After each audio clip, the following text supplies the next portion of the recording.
Hello नमस्कार दोस्तों, स्वागत है आप सभी का हिस्ट्री फॉर एग्ज़ाम में। आज हम आप लोगों के साथ हिस्ट्री के मुग़ल एम्पायर से रिलेटेड क्वेश्चन डिस्कस कर रहे हैं जो आपके आने वाले एग्ज़ाम्स के लिए बहुत इंपॉर्टेंट है। मुग़ल शासन के अंतर्गत मीर बख्शी का कार्य क्या था?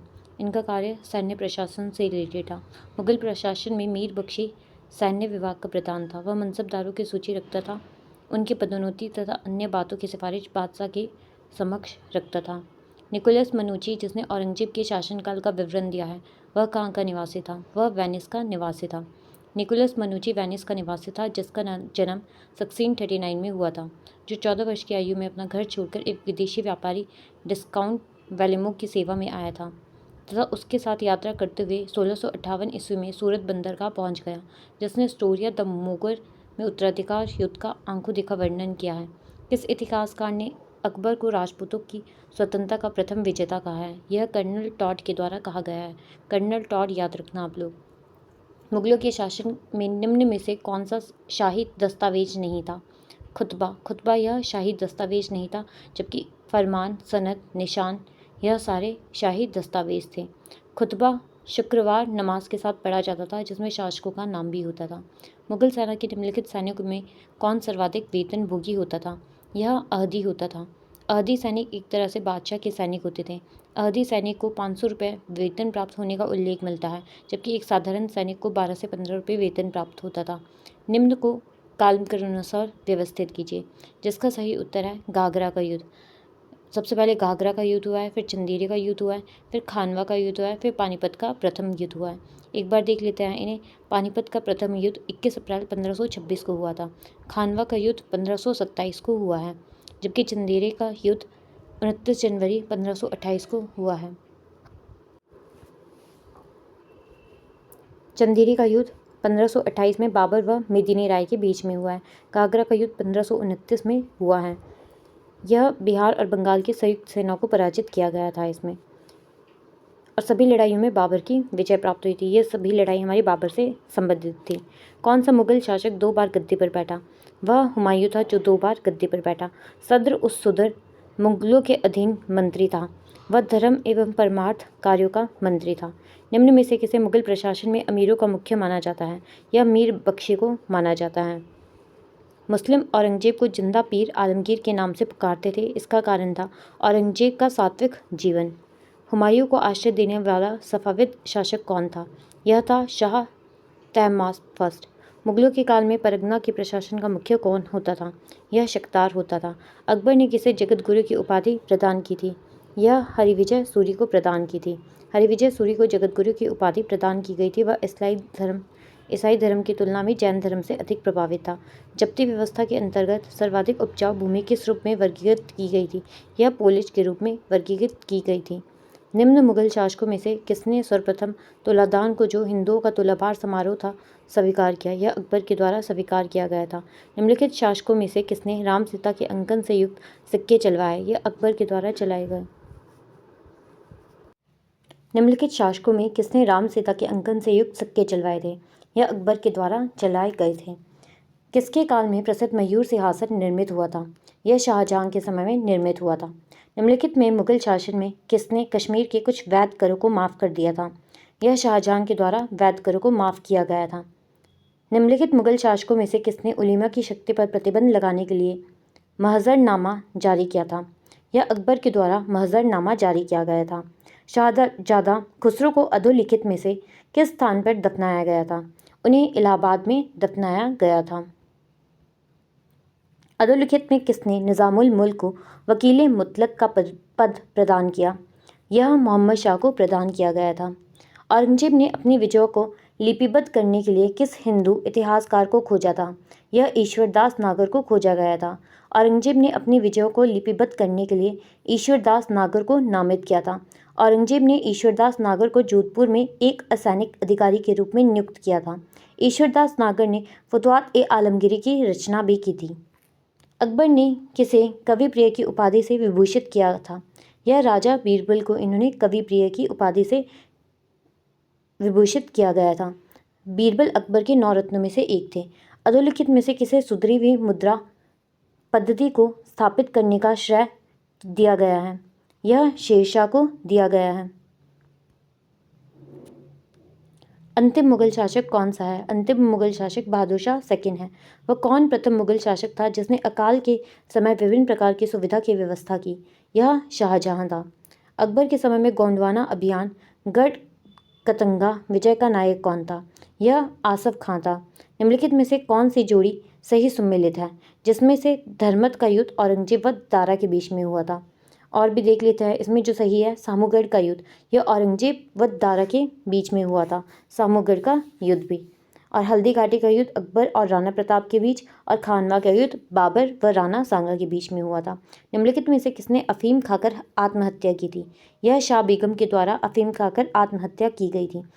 1605 में जहांगीर मुगल बादशाह बना। उसके बचपन का नाम सलीम था। उसका प्रथम विवाह 1585 में अम्बेर के राजा भगवान दास की पुत्री मानबाई से हुआ था। खुसरो इसी मानबाई का पुत्र था। जहांगीर और उसके पुत्र खुसरो में सम्राट बनने को लेकर मतभेद हो गया। अंतर्कलह के कारण मानबाई ने अफीम खाकर आत्महत्या कर ली, जिसका मकबरा इलाहाबाद के खुसरो बाग में स्थित है। इसी मानबाई को जहांगीर ने शाह बेगम की उपाधि प्रदान की थी। मुगल प्रशासन में कौन दरोगा तोप खाना के नाम से जाना जाता है? यह मीर आतिश को जाना जाता है। मीर आतिश को मुगल प्रशासन में दरोगा तोप खाना के नाम से जाना जाता है। यह शाही तोपखाने का प्रधान था, लेकिन यह मंत्रिपरिषद नहीं होता था। इसके सिफारिश पर महत्वपूर्ण नगरों में केंद्र द्वारा कोतवाल की नियुक्ति होती थी। मीर बख्शी सैन्य विभाग का प्रधान होता था। दबिस्तान दास्तने मज़हब, जो अकबर के दीन इलाही की चर्चा करता था, वह लेखक था। वह मोहसिन फ़ानी था। अपने शासनकाल के किस वर्ष अकबर ने अपने राज्य को सूबे में विभाजित किया था? यह इसने 24वें वर्ष में किया था। अकबर ने 24वें वर्ष में साम्राज्य को सूबों में विभाजित किया था। 15 अक्टूबर 1542 में इनका जन्म अमरकोट में हुआ था और 13 वर्ष की आयु में अकबर ने अपने पिता की मृत्यु के बाद शासन संभाला। प्रारंभ में अकबर के शासन को कार्य बैरम खां देखता था। 1560 में अकबर ने प्रशासन अपने हाथों में ले लिया था। हुमायूं ने शेर खां के विरुद्ध निर्णायक युद्ध किस स्थान पर लड़ा? इनके द्वारा बेलग्राम कन्नौज के निकट यह युद्ध लड़ा गया था। छत्रसाल का विद्रोह किसके शासनकाल से संबंधित है? यह औरंगजेब के शासनकाल से संबंधित है। छत्रसाल बुंदेला का विद्रोह औरंगजेब के शासनकाल से संबंधित है। आगरा पर कब्जा कर जल्दबाजी में औरंगजेब ने अपना राज्याभिषेक 31 जुलाई 1658 ईस्वी को करवाया। उसकी धार्मिक नीति से रुष्ट होकर कई संप्रदाय के लोगों ने विद्रोह कर दिया। छत्रसाल का विद्रोह भी औरंगजेब की धार्मिक नीति का ही परिणाम था। मनसबदारों हेतु महावर वेतन प्रथा किसके शासनकाल में प्रारंभ हुई? यह शाहजहां के टाइम में शुरू हुई। मनसबदारों हेतु महावर वेतन प्रथा शाहजहां के शासनकाल से प्रारंभ हुई। अकबर ने मनसबदार प्रथा को पश्चिम एशिया से लिया था। इसके तहत अधिकारियों को वेतन के एवज में जमीन दिया जाता था। याद रखना, वेतन के एवज में क्या दिया जाता था? जमीन दिया जाता था। जो अपना तथा सैनिकों का वेतन निकालने के बाद शेष को राजकोष में जमा करते थे, लेकिन शाहजहां ने इस प्रथा को बदल दिया और महावर वेतन देना प्रारंभ किया। प्रसिद्ध इतिहासकार सुजान राय किसके शासनकाल में था? यह औरंगजेब के शासनकाल में था। कौन? सुजान राय भंडारी। इनकी प्रसिद्ध रचना खुलासत उल तवारात थी। सुजान राय भंडारी मुगल बादशाह औरंगजेब के समय एक मनसबदार था, जिसने औरंगजेब के समय का इतिहास लिखा।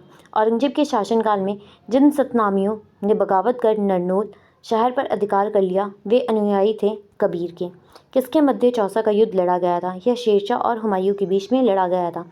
यह 26 जून 1539 को हुमायूं और शेरशाह के बीच में युद्ध हुआ था। इस युद्ध में हुमायूं बुरी तरह पराजित हुआ था। निम्नलिखित इतिहासकारों में किसके अनुसार दीन ए इलाही एक धर्म था? यह अब्दुल कादिर बदायूं के समय में था। अकबर सभी धर्मों के प्रति सहिष्णुता चाहता था। विंसेंट स्मिथ ने नए धर्म के लिए अकबर की आलोचना भी की थी। बदायूं ने अकबर की आलोचना की। उसका मानना था कि एक नवीन धर्म है। अकबर के शासनकाल में निम्नलिखित घटनाओं को नीचे दिए गए काल के अनुसार लिखें। ये दिए गए हैं, इनका देख लेते हैं। अकबर ने, इसका सही उत्तर ऑप्शन नंबर बी है, जिसमें देख लेते हैं अकबर ने अपने शासनकाल में बहुत महत्वपूर्ण किए। आप लोगों को पता है कि इनके द्वारा पिलग्रिमेज को तीर्थ यात्रा पर समाप्ति 1563 में की गई थी। और उसके बाद जजिया भी हम पढ़ चुके हैं। 1564 में जजिया करके समाप्ति कर दी गई थी। और 1575 में मैंने आप लोगों को ये चीज़ पहले भी बताई थी, पिलग्रिमेज मतलब तीर्थ यात्रा पे करके समाप्ति 1563। उसके बाद जजिया पे 1564। उसके बाद 1575 में इबादत खाना इसका निर्माण किया गया था। और 1582 में दीन ए इलाही की स्थापना की गई थी। ये 3-4 डेट आप लोग अकबर से रिलेटेड याद रखेंगे। निम्न महिलाओं में किसे अकबर ने काबुल का गवर्नर नियुक्त किया था? यह बख्तुनिसा बेगम को किया गया था। अकबर ने अपने चचेरे भाई को काबुल का गवर्नर नियुक्त किया था, लेकिन वह कई बार विद्रोह किया, जिसके कारण अकबर ने उसे हटाकर उसकी बहन बहनुनिसा बेगम को गवर्नर नियुक्त किया था। जहांगीर के निम्नलिखित पुत्रों में से नूरजहां ने अपनी शक्ति के प्रारंभिक दिनों में किसे संरक्षण दिया था? यह उन्हें खुर्रम को संरक्षण दिया था। अकबर के पुत्र शहजादा मुराद की मृत्यु हुई थी। इनकी मृत्यु अधिक मद्यपान के कारण हुई थी। अकबर के सबसे बड़े पुत्र का नाम जहांगीर था, उसके बाद मुराद आदि थे। शहजादा मुराद की मृत्यु अधिक मद्यपान के कारण हुई। अकबर के जीवन के अंतिम समय उसके पुत्रों में सिर्फ जहांगीर जीवित बचा था। इसी कारण अकबर ने जहांगीर की कई हरकतों को माफ़ कर दिया था। शाहजहां ने किस संगीतज्ञ को गुण समुद्र की पदवी प्रदान की थी? यह लाल खां को की गई थी गुण समुद्र की पदवी। जहांगीर के बाद 1628 में शाहजहां मुगल बादशाह बना। वह एक शक्तिशाली शासक था। जहांगीर चित्रकला का प्रेमी था, लेकिन शाहजहां स्थापत्य कला को अधिक पसंद करता था। हुमायूं जीवन भर लुढ़कता रहा और लुढ़क कर ही इस जीवन से मुक्त हो गया। यह किसका कथन है? यह स्टैनली लैंडपुल का कथन है। स्टैनली लैंडपुल के अनुसार हुमायूं जीवन भर लुढ़कता रहा और लुढ़क कर ही इस जीवन से मुक्त हो गया। हुमायूं का जीवन संघर्षों से भरा था, इसी कारण लैंडपुल ने उसके बारे में ऐसा विचार प्रकट किया। निम्नलिखित बादशाहों में से किसने अपने सिंहासन रोहन के पश्चात 12 प्रसिद्ध आदेश जारी किए थे? यह जहांगीर के द्वारा जारी किए गए थे। अकबर की मृत्यु 1605 में हुई। उसके बाद जहांगीर मुगल वंश का शासक हुआ। उसने गद्दी प्राप्त करने के लिए 12 प्रसिद्ध आदेश जारी किए थे। जहांगीर मुगल काल में न्याय के लिए प्रसिद्ध था। उसने आगरा के किले में न्याय की जंजीर लगवाई थी। तुर्की जनजातियों में कौन शामिल नहीं था? यह शनसाबनी नहीं था। 8वीं सदी में तुर्की ने मध्य एशिया से हटना प्रारंभ किया। एक के बाद राजगुज, खिलाई, इलवरी, करलुक आदि विभिन्न तुर्क जातियां इस्लामी प्रदेशों में प्रवेश करती चली गई, जहां उन्होंने स्वतंत्र राज्य स्थापित किए। शंसबनी का संबंध तुर्क जनजातियों से नहीं था। निम्नलिखित शासकों में से किसने उत्पादन के आधार पर भूमि को 3 श्रेणियों में बांटा था? यह शेरशाह ने 3 श्रेणियों में बांटा था, जिसमें से 3 हमारी कौन सी? अच्छी, मध्यम और खराब। 3 प्रकार की प्रणालियां भी अपनाई गई थी लगान को लेकर: गल्ला बख्शी अथवा बटाई, नक्श व मुक्ता बटाई अथवा कनकूद, और नकदी अथवा जब्ती कमाई। पानीपत में बाबर की विजय का प्रमुख कारण क्या था? उसका तोपखाना। अकबर के समय शेख मुबारक द्वारा जारी राजज्ञ में कौन सा कथन सही नहीं है? जिसका हमारा सही है, मतलब फर्स्ट वाला सही नहीं है। उलीमा राज्य का आध्यात्मिक प्रमुख है, यह गलत है और सारे कथन सही है। बादशाह शरीयत को बदल सकता है, बादशाह उलीमा से ऊपर है, बादशाह राज्य का आध्यात्मिक प्रमुख है। आज के लिए हम इतने ही क्वेश्चन डिस्कस करेंगे। बाकी के क्वेश्चन अब हम कल डिस्कस करेंगे। अगर आपको वीडियो अच्छी लग रही है तो इसे लाइक ज़रूर करें और अपने फ्रेंड्स के साथ शेयर भी ज़रूर करें। Okay, thank you.